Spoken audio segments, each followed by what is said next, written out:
Qur'oni Karimda Sura An'om surasini bir aytganmiz, yodingizlarda bo'lsa. Sura An'om daf'atan bitta sura kechasi nozil bo'lgan. Bo'linmasdan-da, bir oyat, ikki oyat emas, daf'atan bitta sura to'liq nozil bo'lganda Payg'ambarimiz sollallohu alayhi va sallam qo'rqib ketgan ekanlarki, 70 ming farishta birga tushgan ekan haliga sura bilan birga.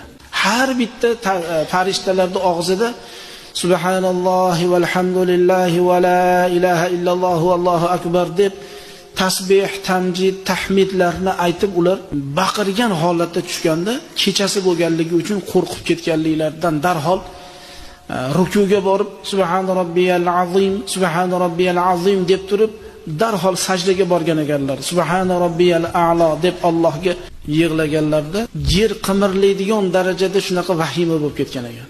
Shunda mana shu sura An'omni olib tushdilar.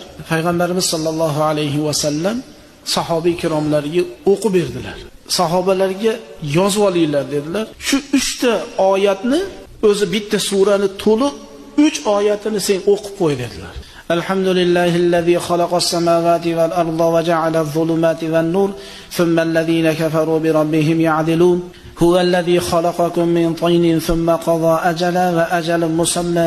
Mana shu oyati karimani o'qib berganlarda aytdilarki, qaysi bir ummatimda shu oyatni agar shu suradagi 3 oyatni o'qib yursa, Xudoy taolo u bandasiga 70 ming farishtasini qalqon qilib beradi. U farishta shu banda bilan birga yurar ekan. Shuning uchun inson siz men bizni doim duoyimiz, ibodatimiz, namozimiz, istig'forimiz, salovatimiz bo'lib turishligi biz uchun bu katta bir ne'mat ekan.